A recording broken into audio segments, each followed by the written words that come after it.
Boa noite, irmãos, amigos e simpatizantes com a Palavra de Deus.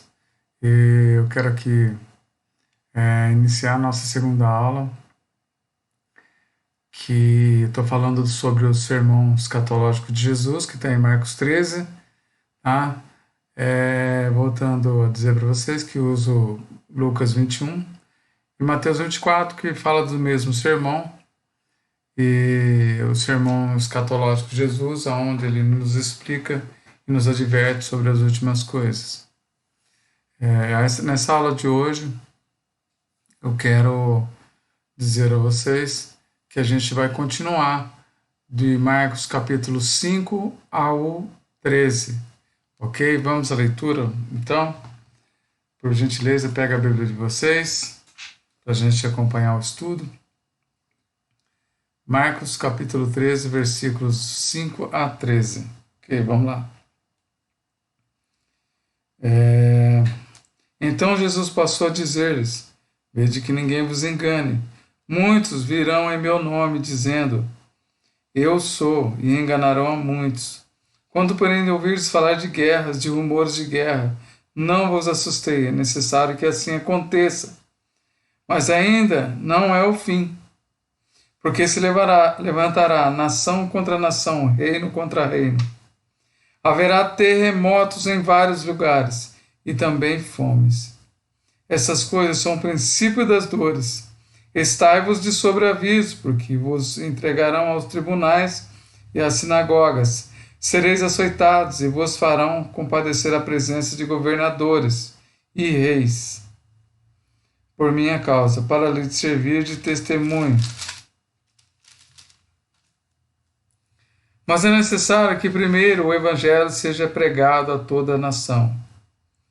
Quando, pois, vos levarem e vos entregarem, não vos preocupeis com o que haver de dizer, mas o que vos for concedido naquela hora, isso falarei. Porque vós sois os que falais, mas não sois vós o que falais, mas o Espírito Santo. O irmão entregará o outro à morte, e o pai, o filho. O filho haverá que se levantará contra os seus primogenitores e os matarão. Sereis odiados de todos por causa do meu nome. Aquele que, porém, que prevalecer até o fim, este será salvo. Então aqui a gente começa a falar do sermão escatológico de Jesus. Lembrando que eu vou falar de alguns tópicos, tá? Alguns tópicos, né, vocês vejam aí na tela. Primeiro, princípio das dores e a grande tribulação. Jesus marcou como se fosse esse tempo.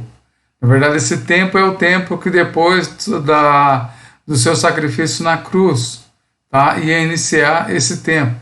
Então, ele marcou como princípio das dores, a grande tribulação, né? Jesus marcou como uma grávida, tá? O princípio das dores para os judeus era aquele princípio das dores de parto, quando a mulher começa a sentir as primeiras contrações. Então, estamos falando aqui de contrações, né, de guerras. Lembrando que quando Jesus falou essas palavras, não existia mais guerra, né? Eles estavam em plena Pax Romana, onde Roma mandou guardar todas as espadas. Não haveria guerra em lugar nenhum, tá? Ele também falou de terremotos. Até nesse tempo ninguém sabia o que era terremoto, que você não vê relato de terremoto no restante da Bíblia toda. E quando acontecer o nível máximo, o pico disso tudo, aí veria o Cristo, lembrando-se, voltando às contrações. Elas começam devagar, vai aumentando, e aí vai delatando, quando chega no pico da dor, aonde a mulher não aguenta mais, aí nasce a criança. Aí ele ilustrou essa passagem como assim ele viria. Ok? Então, nesse estudo, a gente veremos a resposta de Jesus a duas perguntas de seus discípulos, mais chegado, que está no versículo 3, né, do mesmo capítulo. Ok? A pergunta seria essa: quando o templo seria destruído? Que sinal anunciaria que estava próximo de acontecer, o anúncio da grande tribulação. Tá? Eles, na verdade, eles queriam saber essas coisas. Então, esta foi a pergunta sobre o princípio das dores, né? No versículo 3, você volta aí um pouquinho, só para vocês verem por que Jesus falou desse sermão. Ele simplesmente estava respondendo às perguntas, tá, que os discípulos tinham feito. Está no versículo 3, ele diz assim: no Monte das Oliveiras, de frente, achava-se Jesus assentado, quando Pedro, Tiago e João e André lhe perguntaram em particular: dize-nos quando sucederão essas coisas, que sinal haverá quando delas estiverem para cumprir-se? Na verdade, Jesus estava só respondendo. Na verdade, eles não queriam saber assim, tal, quando isso. Na verdade, eles queriam ter uma data. Eles queriam uma data para isso. E o que Jesus fez não deu nenhuma data. Jesus deu sinais. Tá? Sinais esses que começaram a acontecer depois, logo a sua morte. Lembrando que na nossa primeira aula, a gente já falou da destruição do templo, que foi no ano 70, né? Vocês, quem não viu, por favor, tá aí nossa primeira aula, vamos falar em 4 aulas desse sermão escatológico. Então, a primeira eu estou falando sobre isso, tá? Se os irmãos não acompanharam a primeira, volte na primeira, acompanhe, para que você consiga acompanhar a interpretação, ok? Vamos lá então. Então, Jesus falou de guerras, né? No tempo não existia guerra ainda, assim, naquele tempo, né? Estava vivendo a Pax Romana, falou de terremotos, e terremoto também, eles não sabiam o que era terremoto, ok? Então a gente vai discorrer disso agora, respondendo essas perguntas que Jesus acabou fazendo para eles. Ok? Então vamos lá. É importante notarmos que em sua resposta Jesus está falando não somente da destruição do templo, mas da sua vinda, do fim do mundo e das coisas que irão acontecer até lá. Tá? Jesus falou de uma coisa que aconteceu no ano 70. Jesus estava falando quando ele disse que vocês serão levados a governadores e tal, era uma coisa que ia acontecer logo depois.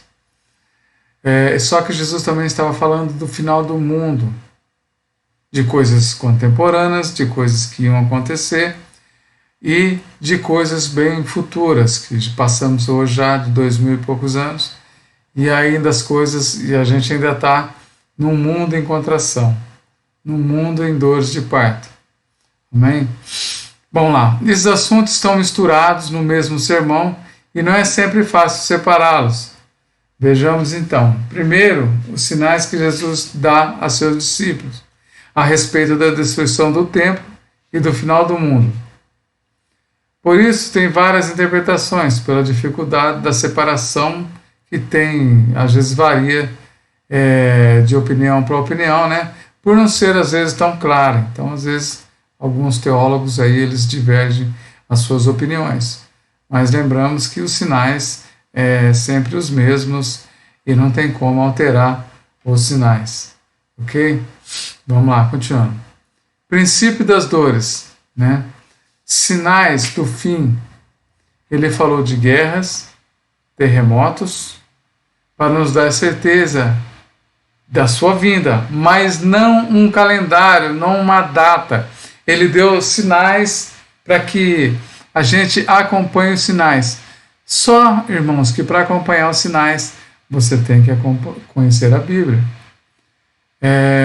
Diz um grande estudioso da Bíblia, que ele diz que a gente tem que estar com a Bíblia na mão e o jornal na outra. Porque, na verdade, o jornal ele vai dando veracidade a tudo aquilo que a Bíblia fala. E a gente vai vendo nos jornais o cumprimento de toda a profecia. muitas delas estamos vendo, inclusive agora, nesse momento agora. Tá? Hoje é dia 5 de abril e estamos vivendo aí um período de pandemia no Brasil e no mundo. Então, esses são um dos sinais. Em Lucas fala das pestes que haveriam de vir também dentro desse mesmo sermão de Jesus. Então, o alvo de Jesus não era para nos darmos uma data, mas a prova da sua volta. Tudo isso é sinal que prova a volta de Jesus.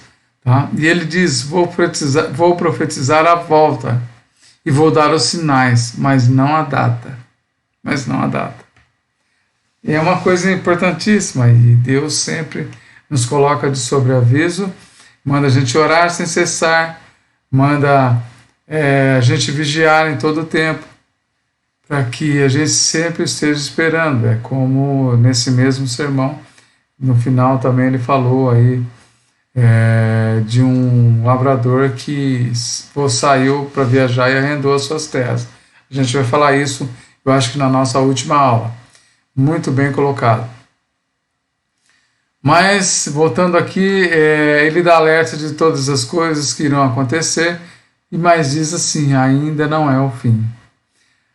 Quanto às guerras, né, quando há guerras, às vezes a pessoa vê guerra em algum lugar, ou uma nação grande já querendo entrar em guerra com outra nação, já marcamos a sua vinda.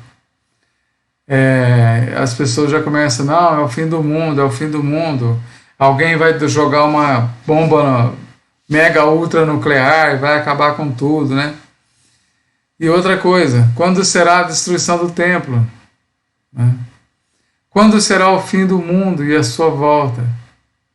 Essas coisas, irmãos, elas às vezes, ela dentro dessa profecia de Jesus, às vezes o mesmo versículo, ela tem uma resposta dupla, ou seja, e às vezes em algumas profecias, que nem Daniel, que a gente vai falar aqui, às vezes são profecias de triplo cumprimento e tem profecias de duplo cumprimento.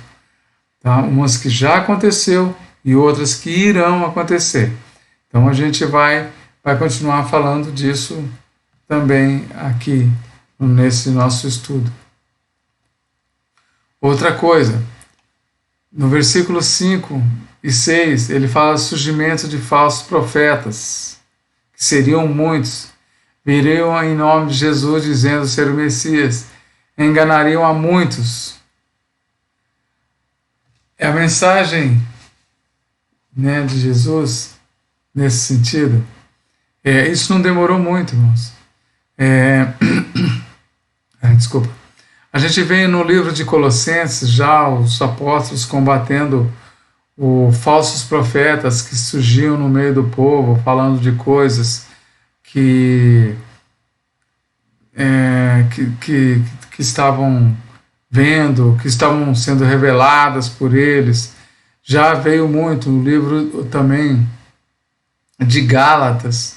Nosso livro de Gálatas, ele é cheio disso, os apóstolos combatendo os gnósticos, sabe? Aqueles pessoal que já estavam tendo umas revelações acima dos apóstolos, já estavam querendo superar os apóstolos, porque assim, os falsos profetas, eles vêm com revelações extraordinárias, extra-bíblicas, trazendo coisas que a Bíblia nem de perto cita, e muitas vezes dizem que eles têm revelações que nem os apóstolos tiveram. Então, naquele tempo já viriam muitos falsos profetas. Hoje a gente tem vários aí, né? Vários aí também. Mas a mensagem dele o fim do mundo chegou. Jesus refere-se aos falsos profetas dos seus dias até os dias de hoje. Logo depois, 130 anos depois, teve um Bar-Coba, já 130 depois de Cristo, que ele anunciou ser o Messias. Ele liderou a revolta contra os romanos. Na Coreia também a gente teve aí o Reverendo Moon, né? Eu peguei essa referência aqui com um outro teólogo aqui do nosso tempo, tá? O reverendo Moon, a advertência dele, de Jesus, né? Tenham cuidado para que não seres enganados.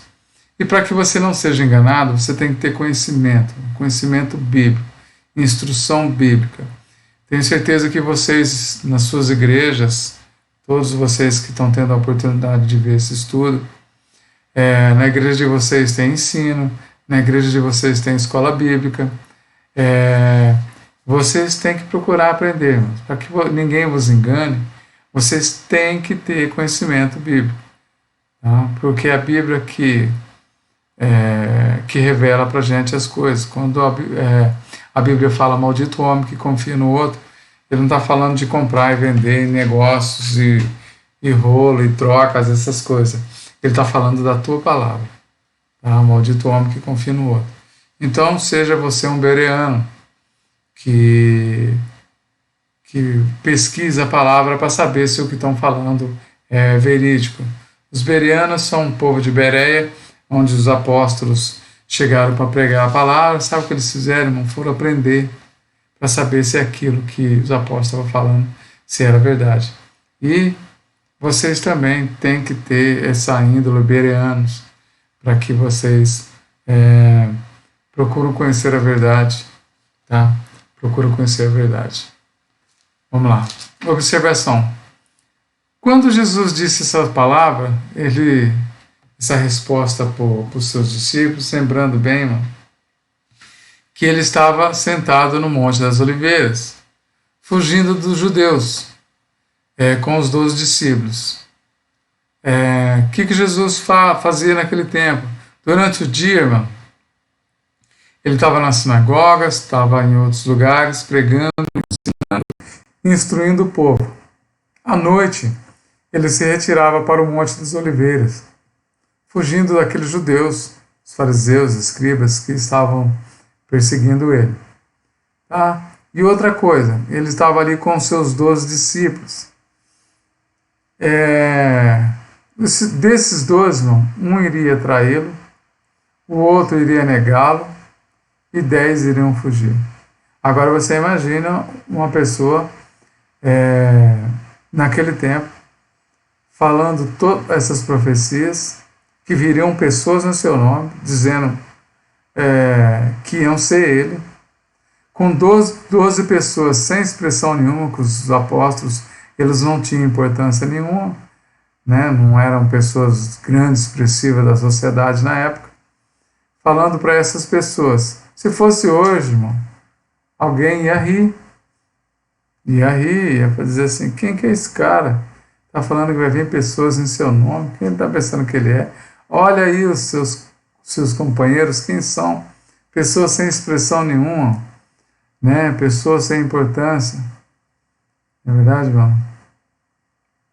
Os discípulos deles, irmão, não eram ninguém mesmo. Estava sendo rejeitado em seu próprio país e ele mesmo sendo prometido de morte. Duas coisas, irmãos. Ou ele era realmente o Messias, o enviado de Deus, ou era louco. Será que se ele chegasse alguém hoje aqui profetizando isso, a gente acreditaria? Nós acreditamos hoje, irmão, porque vemos os cumprimentos, as profecias. Deus levantou grandes homens aí para levantar grandes estudos, nos trazendo a veracidade da Bíblia, a arqueologia mostrando toda a veracidade. Por isso hoje a gente tem uma boa estrutura e uma veracidade, provas materiais incontestáveis, né? Por isso hoje a gente acredita na Bíblia. Mas naquele tempo, irmãos, eu acho que até hoje, irmãos, né, pessoas que não estudam não acreditariam em Deus. Vamos lá. Mas ele acertou. Hoje tem várias religiões, muitos falando em seu nome e muitos se passando por ele. Exemplo, né? O líder coreano que eu falei, reverendo Moon, que diz ser o Cristo, que criou a igreja da unificação, teve muitos seguidores. Você vê como as pessoas sem instrução, elas são levadas por qualquer vento de doutrina. Amém? Tem até uma fazenda aqui no Mato Grosso, né? Aqui no Brasil. esse reverendo mundo tem uma fazenda aqui, tem umas coisas aqui. Amém? Você vê como as pessoas que não têm estrutura bíblica, conhecimento, eles são levados aí em vários ventos de doutrinas, levados por qualquer pessoa, porque não tem uma base, não tem uma alicerce, não tem uma estrutura. Por isso que eu digo que você, aí na sua casa, você deve ter uma Bíblia, sempre estude, tire suas dúvidas com seus pastores, com seus líderes, amém? Se empenhe na palavra mesmo, irmãos. Jesus disse que eles enganariam a muitos, os falsos líderes. Muitos líderes iriam arrastar multidões se passando por ele. E aconteceu exatamente assim. E no versículo 5 ele diz: cuidado para que ninguém vos engane. Ele já falou. Cuidado para que ninguém vos engane. Hoje, irmãos, as pessoas elas têm mais acesso à informação. Ela tem mais acesso a todas as coisas. Às vezes você não precisa nem ler, porque tem Bíblia até falada aí, tem Bíblia explicada. Então, irmãos, se você não procura conhecimento dessas coisas, você também vai ser um enganado, como houve vários movimentos aí, né, inclusive movimentos pentecostais aí diferentes do nosso clássico, né, que arrastou um montão de gente, muitas pessoas decepcionadas, e simplesmente por falta de conhecimento, saber não, isso não está na Bíblia, Jesus não prometeu essas coisas. Então, Jesus já falava nesse tempo, no versículo 5 aqui ele fala, cuidado, então Jesus passou a dizer-lhes, vede que ninguém vos engane, cuidado, para que ninguém vos engane. Vamos lá, próximo sinal está no versículo 8, guerras e rumores de guerra. Mas como isso iria acontecer? Tá? No versículo 8, ele fala aqui, ó, levantará nação contra nação, reino contra reino, haverá terremotos em vários lugares. Bom, né, se falasse isso naquele tempo, eu falo assim, que guerra? Roma já conquistou tudo, aonde que vai ter guerra? Os romanos tinham mandado todas as nações aposentarem as espadas. Não permitia conflito entre países. Roma não permitia nada disso. É como se ele estivesse dizendo, está vendo esta paz? Não vai durar. Se levantará nação contra nação. Mas naquele tempo, como Roma era aquele poderio imenso, ele jamais fala, não, isso não vai acabar nunca, porque Roma, ela só via expandindo o seu reinado e o seu domínio sobre aquela parte, sobre o mundo, né? Então, ia ser difícil acreditar numa coisa daquela. Mas, depois que ele falou essas coisas, tá? Não passou tempo nenhum. Não se passou um tempo sem guerra. Depois que Jesus falou essas coisas, não passou um dia sequer sem a guerra. Se olharmos na história das guerras, veremos em algum lugar está acontecendo uma guerra. Se você olhar agora, em algum lugar está acontecendo uma guerra. 40 anos depois começaram as guerras, depois que Jesus falou isso. Para termos uma ideia, 4 imperadores romanos caíram em um único ano. Galba, Vitel, Otton e Vespasiano, por causa das guerras internas do Império Romano. Só para você ter ideia, 40 anos depois, as guerras chegou aos portões de Roma. Caíram-se 4 imperadores num único ano, Galba, Vitel, Otton e Vespasiano, por causa das guerras internas no Império Romano. No segundo século vieram outras tribos contra Roma.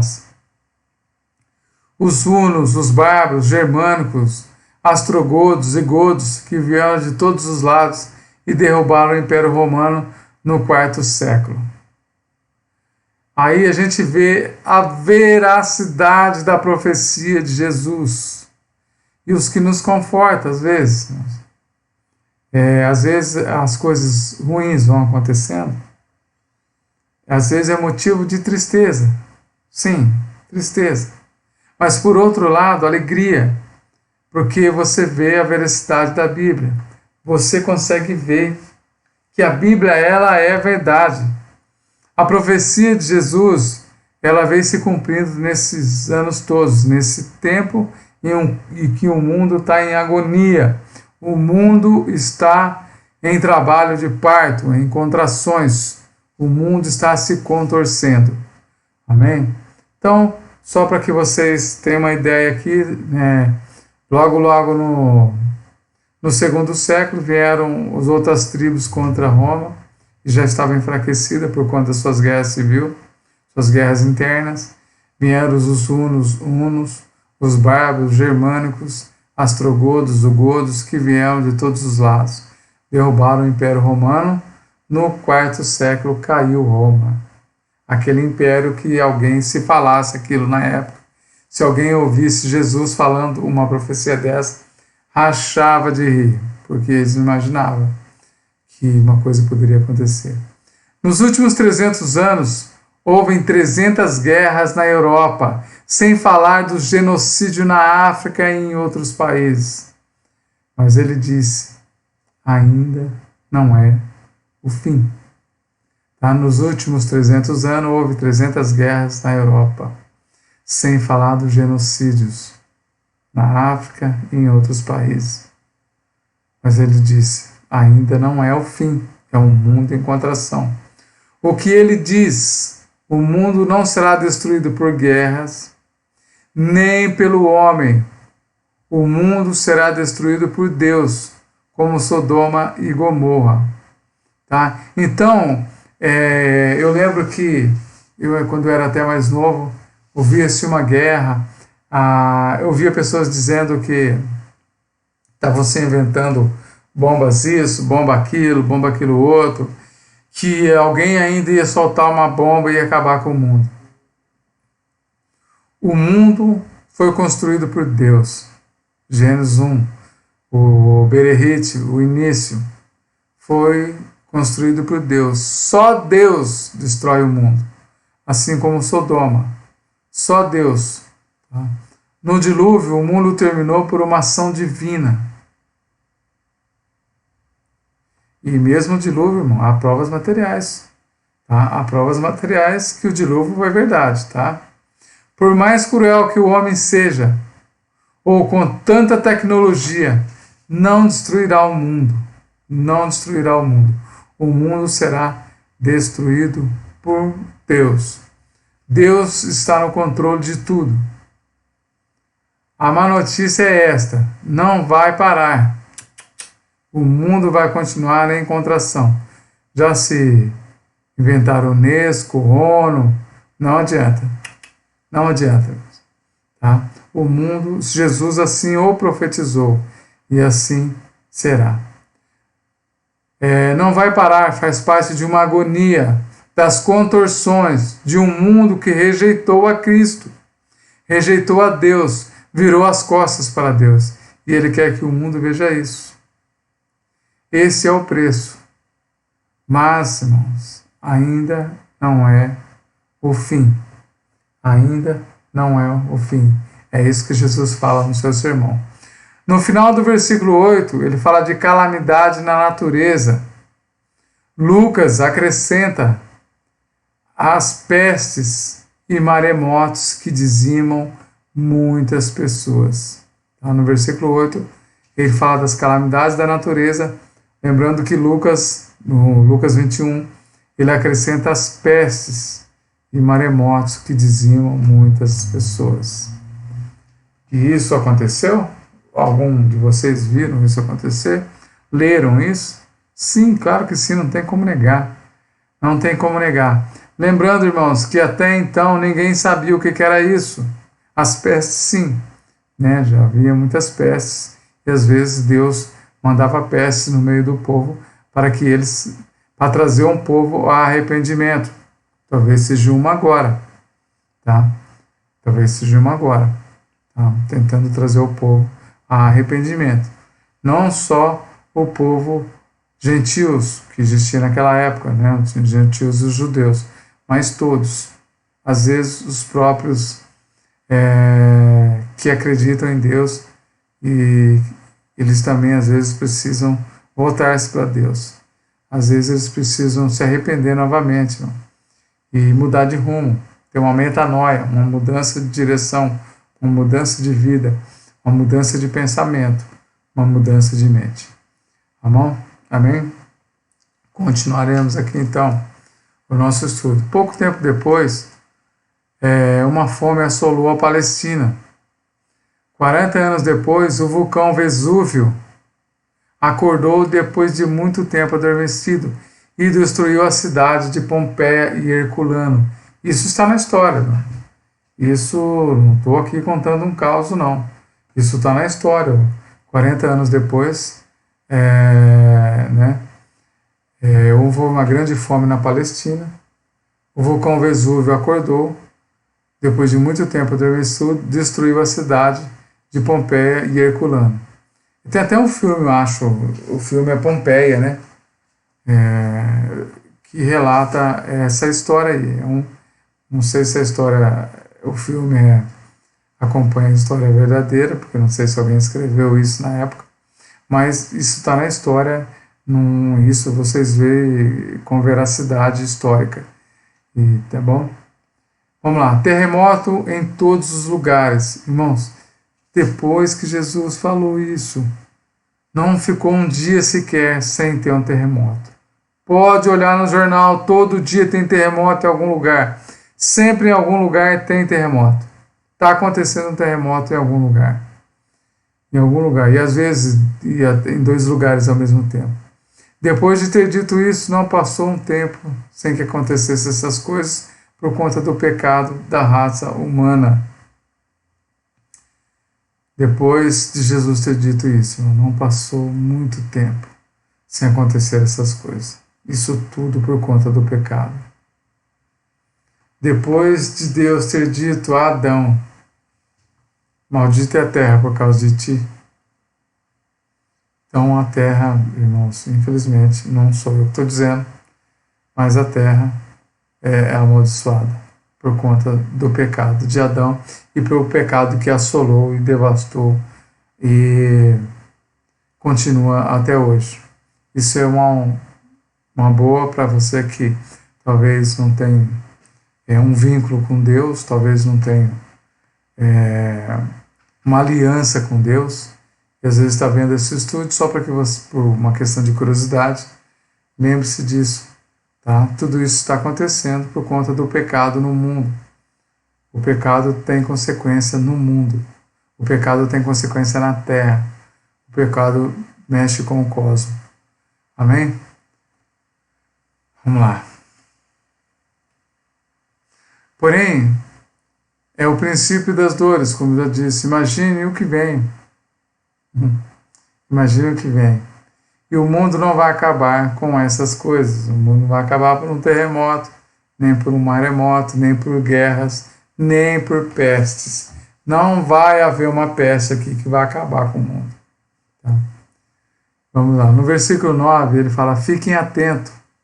Atentos. E fala também das perseguições dos mártires. Vamos ler aí no versículo 9.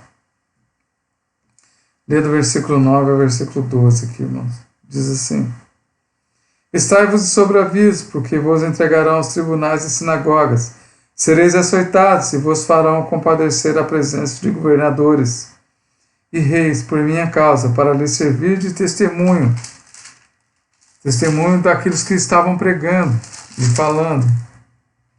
Mas é necessário que primeiro o evangelho seja pregado a todas as nações. Quando, pois, o levares e vos entregares, não vos preocupeis com o que haveis de dizer. Porque o que vos precisar dizer naquela hora, isso falar, porque não sois vós o que falais, não é vocês que vão falar, mas o Espírito Santo. Um irmão entregará à morte o outro irmão, e o pai ao filho. Haverá que se levantará filho, né, contra os seus primogenitores ou contra os seus pais e os matarão. Sereis odiados de todas as nações por causa do meu nome. Aquele, porém, que perseverar até o fim, esse será salvo. Aquele que a crê, aquele que perseverar e guardar a sua fé até o fim, esse será salvo. Vamos lá. Hoje, 3 bilhões de pessoas professam a Cristo. E ele diz, fiquem atentos, irmãos, porque vocês já foram avisados. Estai-vos de sobreaviso, né? Queria comentar uma coisa aqui, nos versículos. Ele diz que todas essas coisas e a chegada dele não ia chegar enquanto o evangelho não for pregado a toda criatura. No versículo 11, o Espírito conduzia a palavra de alguns. Tá? Tem algumas pessoas que dizem que você não precisa estudar, porque chegar na hora o Espírito Santo vai te trazer à boca aquilo que você precisa falar.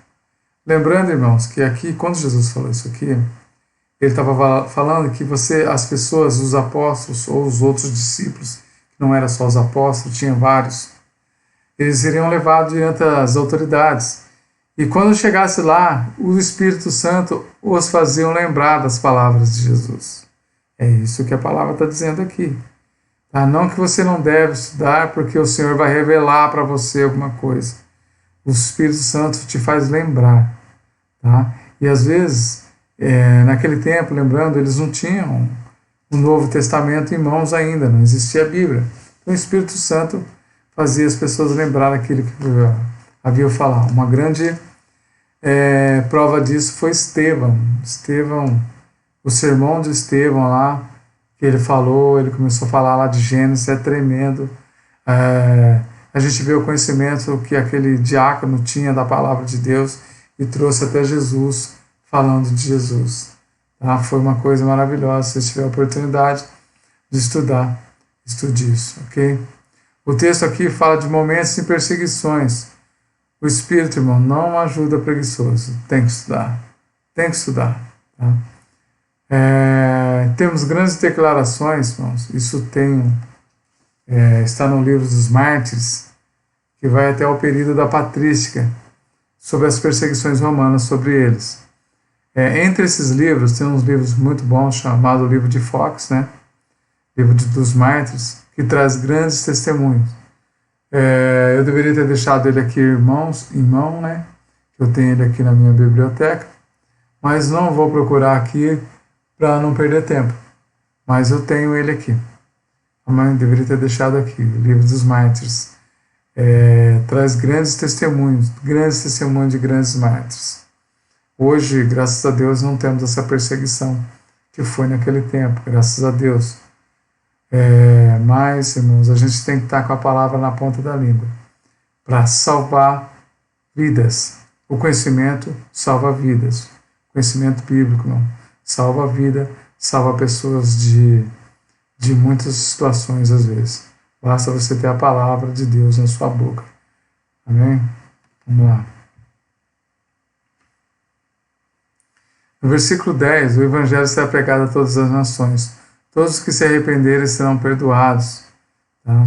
Lembrando que agora há pouco aí eu disse que às vezes as pestes elas foram lançadas no meio de nações para que essas nações viessem a se arrepender. Tá? Então o Evangelho está falando aqui, estamos vivendo um tempo, esse tempo de agonia, esse tempo onde haverá terremotos, guerras, pestes e maremotos. São momentos, irmãos, para que as pessoas se arrependam e voltem para Deus. Lembrando que isso foi falado num momento em que cristão não existia cristão. Hoje quase todos já conhecem Cristo. Mais uma vez Jesus acertou, né? Quando ele disse que muitos falariam em seu nome e muitos viriam dizendo que era ele. Mais uma vez ele aceitou. Depois disso, os discípulos se espalharam pelo mundo, houve grandes missões do Evangelho. Quase todos já conhecem, em cada parte do planeta já conhecem a palavra. A Bíblia foi traduzida, graças a Deus, em quase todas as línguas. Grandes homens de Deus traduziram as Bíblias até em línguas nativas, onde não existia alfabeto. Eles criaram um alfabeto ali e traduziram a Bíblia para que aquelas pessoas ali pudessem conhecer a Deus, estudar. Foram grandes evangelismos, existe até hoje. Hoje tem grandes homens de Deus pagando o preço do Evangelho por aí. Amém? E graças a Deus por isso. Versículo 12 e 13, ele fala, da divisão de família. Jesus disse, tudo isso por causa de mim. Ele fala que os filhos se levantariam contra os seus primogenitores. Hoje, irmãos, esse conhecimento hoje para a gente, essas palavras, vamos dizer assim, para a gente hoje, são palavras que não têm muito peso, né? Porque a gente vê aí os filhos matando pai matando filhos, pais estrupando filhas e assim vai. Mas para os judeus, irmãos, a família era uma coisa muito importante. Onde tinha-se o respeito do filho pelo pai.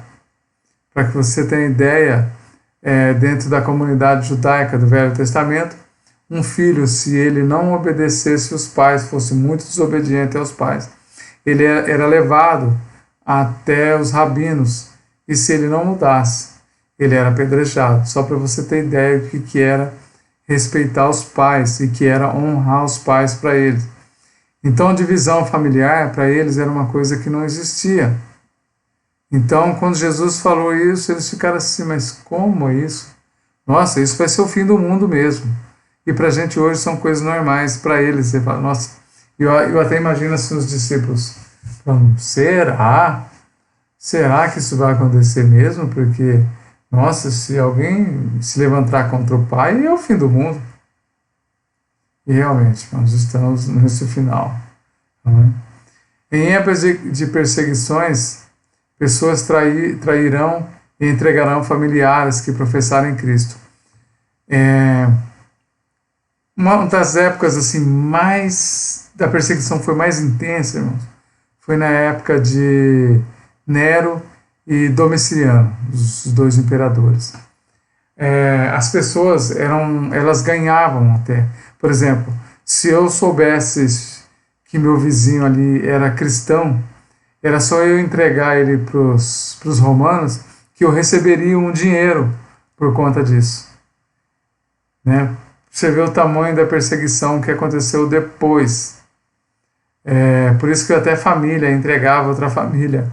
Você não podia, se descobrisse que você escondia um cristão ou que você sabia e não falava, você também era morto com ele também, porque você sabia e não falava. Então a perseguição foi muito intensa na época de Nero e Domiciano. Houve-se alguns historiadores que houve até um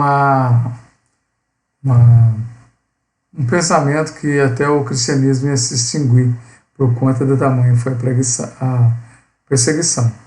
Mas Deus é tremendo e maravilhoso e sempre tem os seus remanescentes.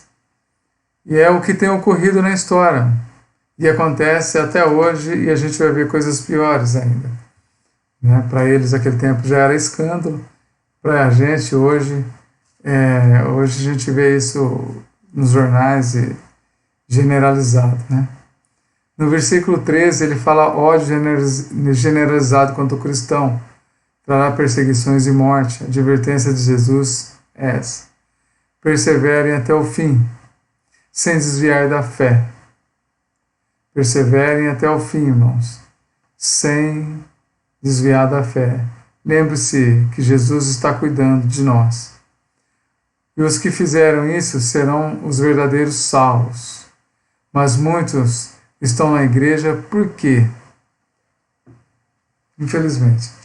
Muitos porque têm namorado, outros porque estão atrás de uma namorada, socialmente aceitável, outros nasceram na igreja, mas nunca foi um crente.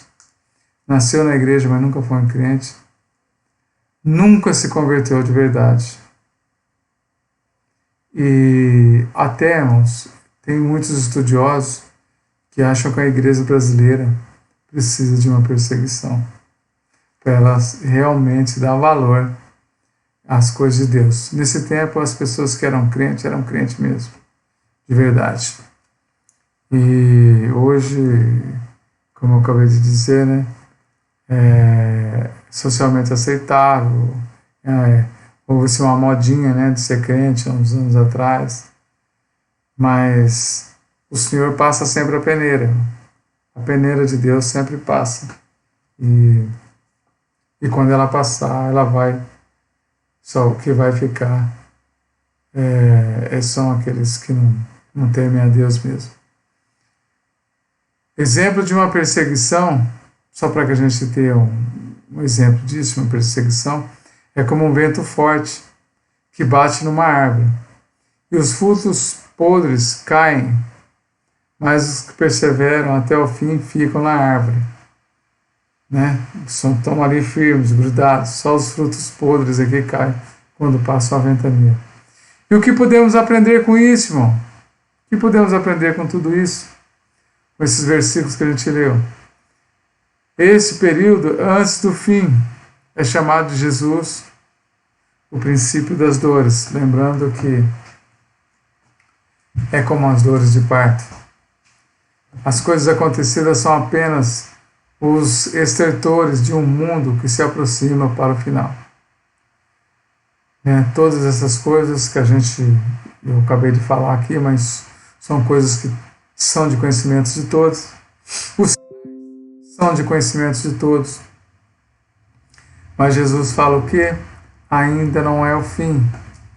Ainda não é o fim.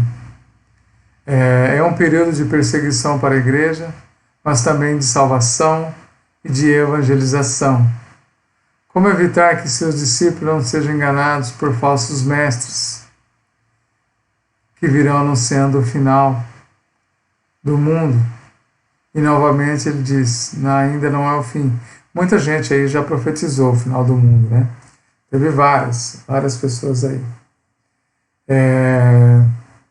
Mas os sinais mencionados visam apenas confirmar o seu retorno. E o fim do mundo é certo.